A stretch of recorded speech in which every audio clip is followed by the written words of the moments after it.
And I want to introduce to you, leave the room to Hans, a very good friend of mine. He's also a BDSM master and a coach and a king aware. He can present himself and tell you much more about the story that we're going to tell tonight, this non-monogamy relationship. Thank you, Hans, for coming. Great. Well, I won't talk too much about me because it's way more interesting, I think, to talk about non-monogamy or polyamory, the two. And I have prepared this PowerPoint that I'd like to share to all of you. One second, Hans, sorry to say, I forgot something important.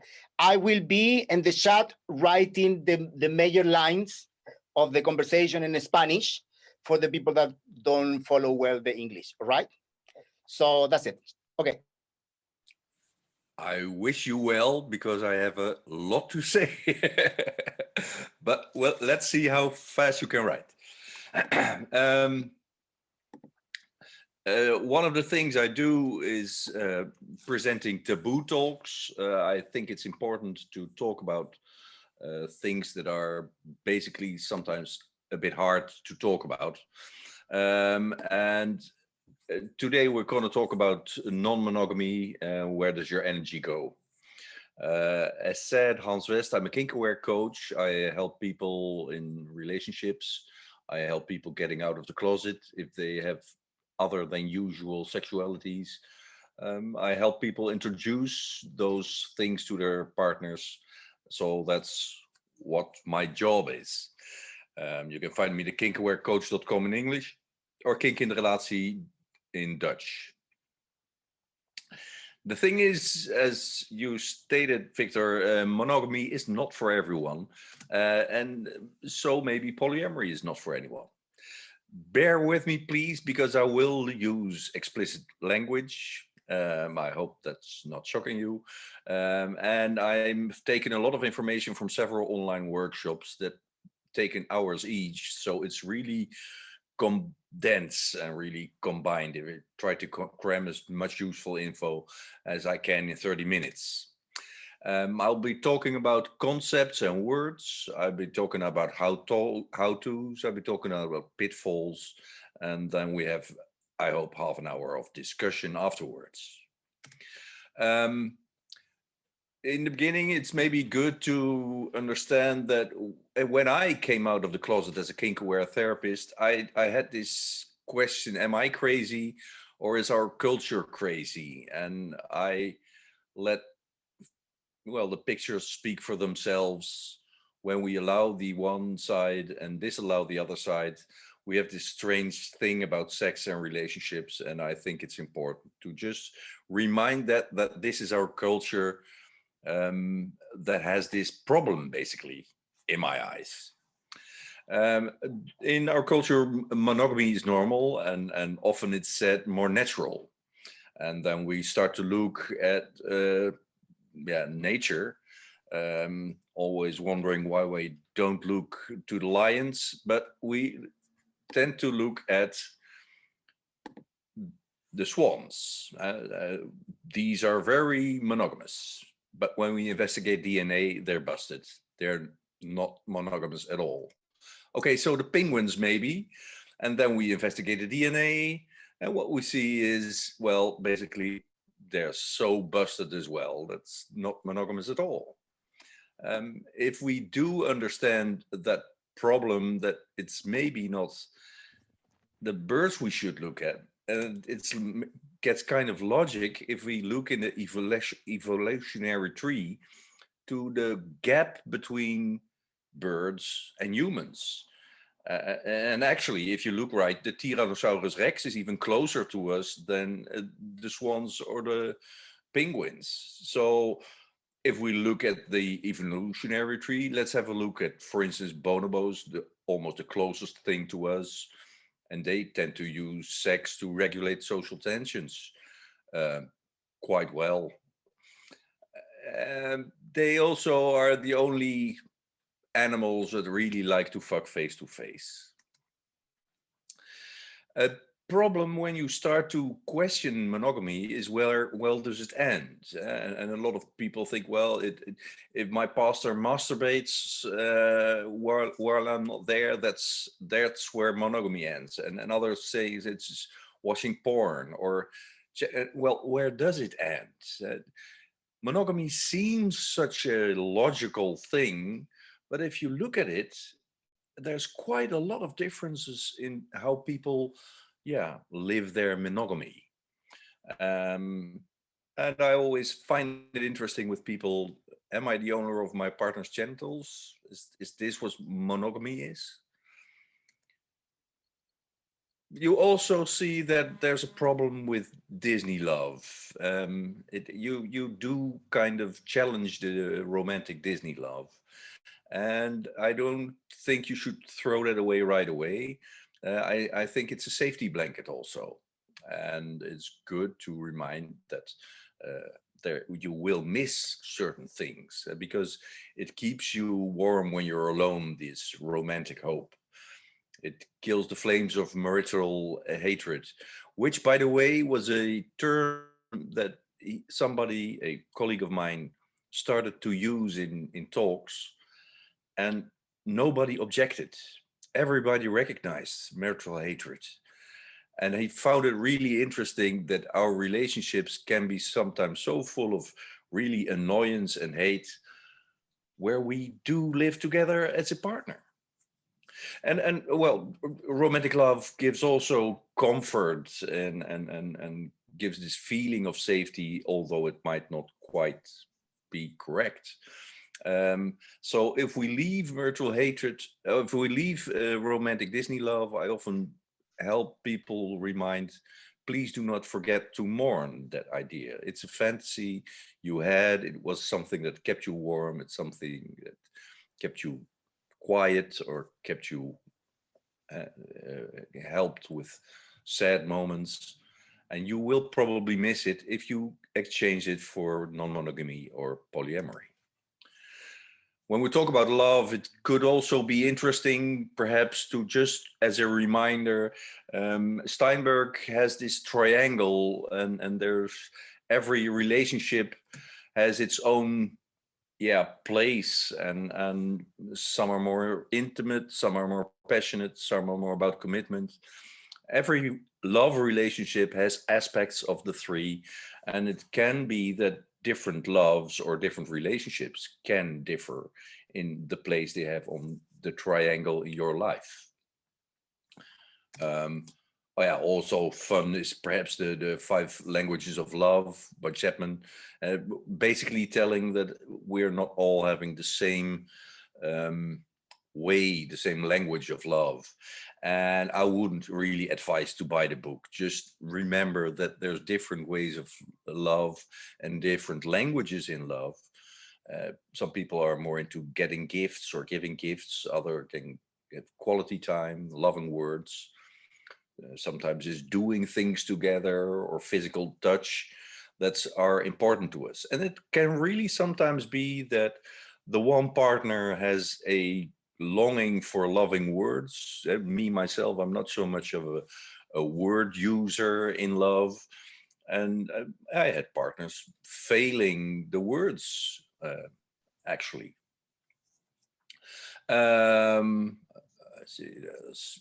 have, by the way, people have been entering the waiting room. So if somebody would like to admit them, that would be great. The most important word in polyamory, I think, is compersion. And compersion, that's a word that tries to say that you enjoy the joy of your partner, even when it's not that you're the one that's enjoyed by your partner. And that doesn't mean that we're haggling and I give a bit of freedom so I can get a bit of freedom. No, that's something different. And it's not that the voyeuristic fun of seeing my partner fuck somebody else, even though that might be a part of it, but that's not compersion, that's other things. The true joy, the love of and seeing your partner enjoy the joy of others and enjoy others, and that gives you true happiness. I think there's a lot of energy in love. Some people, they live by hate, some people live by fear. I hope I can help people to live by love. And compersion is a form of love in polyamory. When we look to terminology, male or female, that's not so important. When we look at terminology, there's different ways of having relationships. You can have romantic relationships, or you can have sexual relationships. Both are quite okay, of course, and they can be next to each other. And sometimes sex gets a little less in long-term relationships. So there's different aspects in relationship. People can have a primary relationship, which is really important to them, and people can have a secondary relationship, as we call that. So let's try some words. How do we call a relationship which has love and sex, and it's probably the primary relationship, and there's sex with somebody else, but my partner doesn't know? Anybody knows how we call that? Let me tell. It's cheating. That's not polyamory. That's cheating. If we have consent about the fact that we have sex with somebody else, that's what we call swinging. More the sexual part of non-monogamy. There's more sexually flavored non-monogamy. There's also more romantically, sometimes even asexual other lovers that do exist. And that's where we call it polyamory. It's more about the love thing than the sex thing. Sex, of course, can be part of the relationship, does not need to be. If we have a relationship where the primary relationship, then how do we call the other relationship? We're often thinking that's the secondary relationship, but often people find it kind of hard to be the secondary, which sounds a bit hard. So people also call it the non-primary. If we have relationships and it's kind of fluid, it's not clear whether it's a primary or a secondary relationship, it's just not clear, then we kind of call that relationship anarchy, against the structured relationship with primary and secondary lovers. And if they're both equal, that's what we call a V relationship, a V with two wings, and the person in the middle is the hinge. If you have a relationship where all three of the partners have a relationship together, we call it a triad. And if you have a relationship where you are the V, you're the hinge in a V relationship with two persons who have a lot of problems together, that's what we call polydrama. So terminology, I hope you might understand that it's important to really, monogamous or non-monogamous, have talks about what actually do we have. Are we having two couples seeing each other every now and then? We call it swapping, more like the swinging kind of thing often. If we have a really stern relationship in all directions, we call it a quad. And if we have two people in a primary relationship with other relationships both, that's often what open relationships are known as, relatively common.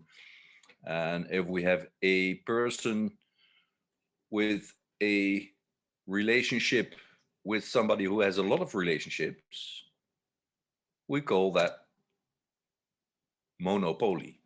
It's a monogamous relationship with somebody who's poly. If we do have a lot of relationships as the person, well, we might call them a slut, and that's actually something to be proud of. We call it in Dutch the geuzennaam, a name that was used to put people down, but then later on it's basically used to be proud of something that other people, well, did tend to put you down with. So, okay. If we're talking about it, so that you just know names when you hear them somewhere. Again, Victor, there are now 3 people who are waiting in the waiting room. I hope somebody will let them in. I just talked to the manager to let them in. Okay. But cool. I can do. And that's while I'm presenting, it's kind of hard. Monopoly has basically 2 reasons. Because it's not sad that somebody is only having, not having any other partner, but loving somebody who is polyamorous. It can be that you're really busy with other projects in your life and that you're almost happy to be just a secondary, so that you don't have all the things that commitment goes with and not all the parts of a relationship. But it can also be that you really have a loving heart that's really monogamous and you fully accept that your partner's love is not monogamous, but is polyamorous. Yeah, it's a thought that love is not necessarily fair, but it doesn't need to be. This fairness, as we often have seen, it should be. So if we're getting real and we look to people who are listening to talks when I do them like this, are basically the question, how do we do this? Or some of you are thinking, how do I get my partner to do this? And both are absolutely valid. I hope there's no thing about that. And I try to, tackle them both. This is a lot of text. Opening up is often a bit rough. And it's great and fulfilling, but if you have a look what you have to do and have to be able, you have to be self-aware, you have to be patient, you have to be able to sit with your own discomfort and the discomfort of your partner. You have able to handle the pain and you have to express your own desires. You have to handle the desires and the pain of your partner. You will be making decisions that are, you're not going to go well. They will cause discomfort and probably are difficult for your partner. And though they will lead to personal growth and relational freedom, it might be hurtful in the beginning. So you have to negotiate boundaries. You have to discuss needs, wants, and nice to haves. You have to know about how to talk about fears and concerns, and know the difference between compersion and the nice guy syndrome for either boys or girls, where you just agree to anything and you don't feel like agreeing to something. This is again a thing that I will come back to, how to let the feelings be the feelings they are. There is often in polyamory, there's a NRE discussion, NRE, new relationship energy, because people find it kind of hard that their partner is somehow, infatuated in somebody else. And is it relationship energy? Is it infatuation? I often say if it quacks like a duck and it looks like a duck, most likely it's a duck. I think that infatuation is a little pink mini psychosis where we see things that aren't there, the great qualities of our new partners, and we don't see things that really are there, the bad aspects of those persons. And if your partner is infatuated or into NRE, he or she will probably have a little mini pink psychosis and will do some silly things. Sometimes He will not see you standing there. He will not see what you mean in his or her life. And you may have to remind them. You sometimes have to gently get people down on the ground into reality of your primary relation. You have to talk a lot about things, and as I often say, all of these things are for monogamous relationships as well, but poly is like monogamous relation on steroids. And most important, it's about feelings, and feelings don't change by just thinking. That's we have cognitive behavior therapy, and I'm really liking the idea of thinking good about your feelings, thinking rational about your feelings. But it doesn't need time. Our emotional brain needs rehearsal, and rehearsal takes time. So that's where you're often a bit coaching, and you help people to do the things, not just think the things, but do the things that makes changes. So if you go into non-monogamy, you have to have a warm welcome to the uneasy feelings.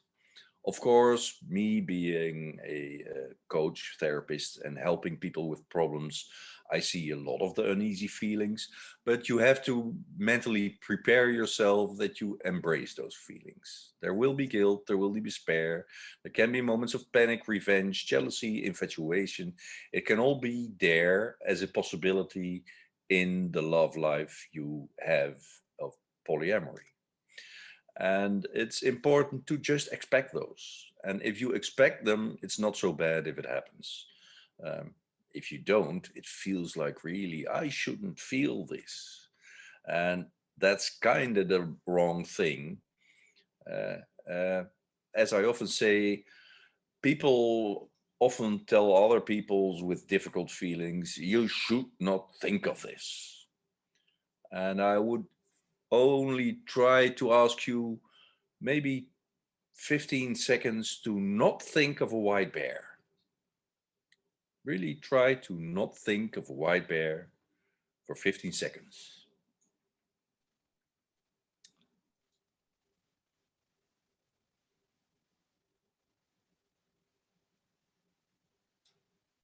Only 5 minutes of not thinking of. 5 seconds, sorry. Anybody? We cannot not think of things. And if we cannot think of a really unimportant white bear, it's really very unlikely that we cannot think of things that are important to us. And if monos say, well, you just shouldn't think of this, you just shouldn't want these strange relationships. Okay, people can choose for themselves. But I often ask them, well, just not think of a white bear for 30 seconds. There's a lot of energy in love and in relationships when we try to pull a beach ball underwater. If we suppress our feelings or we suppress our partner's feelings, that costs energy. Of course, processing emotions also costs energy, but it gives energy back as the ball comes above water. I often have this wisdom tile where I say, people try to do, are you trying to do something about your emotions, or are you trying to do something with your emotions? And I hope it will be the latter. Often people are, and the red letter shouldn't have been there yet, but anyway, often people try to have to prevent pain. And if you not just try to prevent pain, but you accept that you probably, because all patients basically are painful every now and then you go into what do we need as partners to get out of the pain. When I have hurt you, How can I give you love and care? How can you see that I love you? How can I regroup with you? Or how can we regroup as a couple or a triad or a quad? How can we realign where we want to go to? And also, how can we have good, clean fun with without all the difficulties, but also the fun together? It's really important that it's in our lives, I think. And there are sometimes real triggers in polyamory. And remember, then you're the trigger, not the cause of the problems, but it can be like trauma triggers. It can be that people are having unhealed attachment wounds or abandonment problems. It can also be that they're culturally instilled allergies, so to say. People even talk about micro cheating lately, and that's when you just look in your agenda, and, well, that's already cheating. So sometimes people are really exaggerated, but it's important to understand, and that's where the polyvagal theory comes from, that our deep brain, our brainstem, sometimes reacts just as a crocodile would. And these are feelings of frenzy, fight, fright, freeze, feign death even. And it colors our minds, it colors our ideas about what's happening in the situation.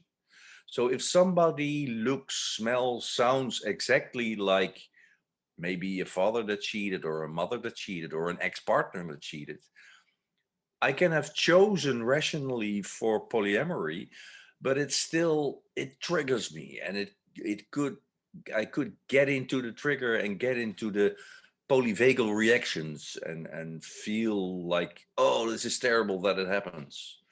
The emptiness of when your partner is on a date, it may just feel like some absent parental figure or absent father or absent mother, and it can be hard, and I can have the same fright or the same angriness or the same I should smile frankly and endure it as people have had in their childhood maybe.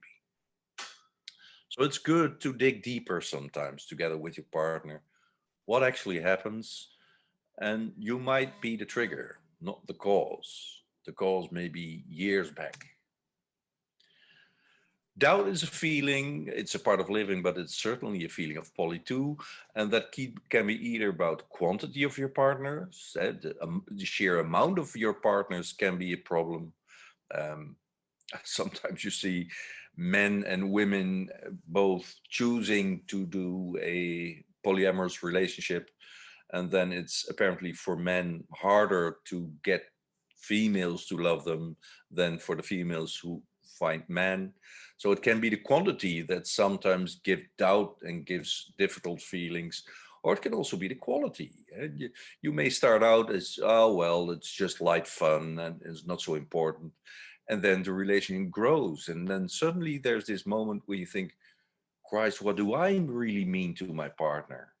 Especially if these butterflies of the mini psychosis hit your partner. And it's a really thing that you might feel jealous, and that is a stigma in some swinger or poly communities. You shouldn't feel, but we talked about that. If you're jealous, have a look at why you're jealous. Have a look, is it out of fear of loss? And what am I actually losing? And it could be it's a fear about insecurity, about myself, or about uncertainty, about relationship. Because I always like to have this I, you, and our relationship triangle where I have a look what we do together.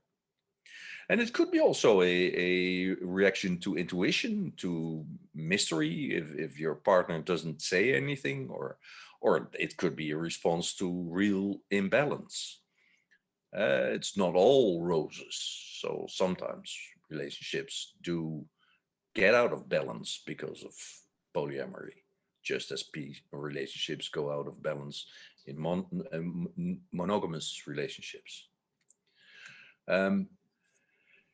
It's good, again, to think about your expectations, and it's good to remind yourselves day in, day out, non-monogamy, monogamy, it's done together. So talk about your fears, talk about your insecurities and uncertainties, talk about the misery you feel, or talk about the real imbalance you tend to see, rightly so or not. And it is sometimes quite tempting to create two stories, especially in a V relationship, to create two stories next to each other. And if you're in a V mono relationship, a V non-mono relationship, it's up to you as the hinge to respect both wings and to also get them to respect each other and to clarify the things that are happening. You're not the only one who has the responsibility as the hinge in the V, but you are the translator of maybe different love languages. Now, if we get to how do I get my partner to start up, then beginners' problems are often forgotten, and it is a big sexual no-no. You really like to fuck somebody with a condom, but it would be better without. And we should, well, perhaps have talked about it. And often people just are silent about their safer sex practices. And I think it's not good to respect this information. I think that there is no 100% safe sex, so I'm never talk about safe sex, but there are safer sex practices, and you make choices, and you could say, well, we take risks, or you even use PrEP, for instance, to not be confronted with those problems. But it could be that basically, yeah, well, you at least you talk about it. If we're trying to get our partner to do things, okay, there is one absolute worst way of trying to convey polyamory to your partner.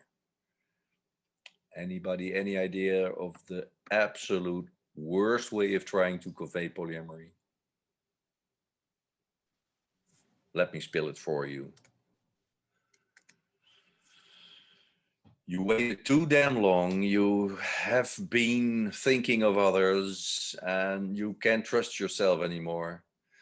So you started cheating. And then you have to, if that comes out, you have to rebuild the trust basis in your relationship. And that costs a lot of time. And it will probably not be with the ones you cheated with that you can open your relationship up, even if you imagine it will. I often found that a really painful and long period of mourning and yeah, for all three partners. And it's good to remember, let's maybe not cheat. Let's try to do this ethically and with open visor. As a in an open relationship, it can sometimes happen that as a metamove, so the one who is also in love with the hinge person, and where that's my other partner of my partner. As a metamove, you can see problems in the other relationship. And that's often a harsh period. That's often difficulty. You will be most likely seen as somebody trying to snatch away the partner. If you help people, the only thing you can do is how can I support you to handle your shits with your other partner. Unless we're in a triad, your problems are your problems. Don't try to carry the whole load and leave somebody. Then that's sometimes hard if you see your partner having troubles in that other relationship. With people, I always try to help them think of their recovery skill sets, because expectations, expectations, expectations, you will fuck up somewhere. You will hurt your partner. You will make mistakes. And then it's good to know and to think of the recovery skill set which has breaks. Do you have safe words? Do you have a moment where you can say, we stop this now, or we don't continue now, and we have a talk first? Um, we have to be able to regroup. We have to, how do you pull together again? Where did you come from, and where do you want to go? Sometimes it's just about de-stressing. It's about being able to vent and breathe, to ventilate and to express. Sometimes you have to just support the other ones, or support your metamove, support the lover of your lover.